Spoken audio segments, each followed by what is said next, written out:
राजस्थान का चूरू लोकसभा क्षेत्र कई मायनों में खास है। थार मरुस्थल गेटवे के नाम से प्रसिद्ध चूरू बीकानेर संभाग के अंतर्गत आने वाली सामान्य सीट है।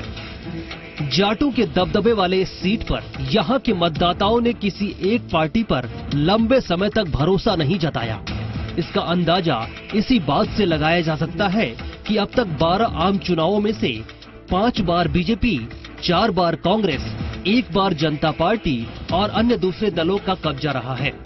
लेकिन पिछले 4 लोकसभा चुनाव से इस सीट पर बीजेपी का कब्जा रहा है। लेकिन सवाल ये है कि क्या 2019 के आम चुनाव में चूरू सीट पर बीजेपी अपना कब्जा बरकरार रख पाएगी? बदलते वक्त के साथ मौजूदा दौर में चूरू के लोगों का राजनीतिक मिजाज भी बदला है।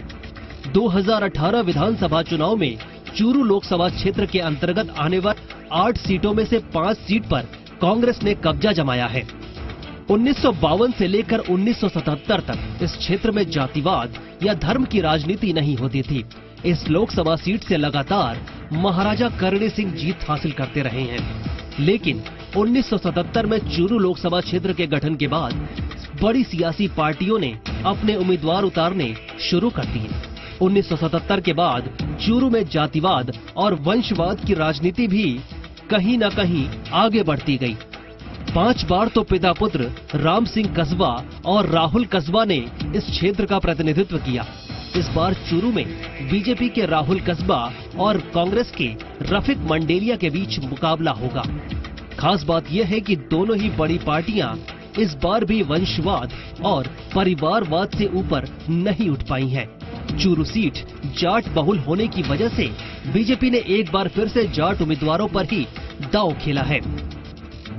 देखिए, ये जाट वाले इलाका है तो अधिकांश बार सिवाय मोर सिंह उपाध्याय को छोड़कर के कांग्रेस जाट जी विजय रहे हैं।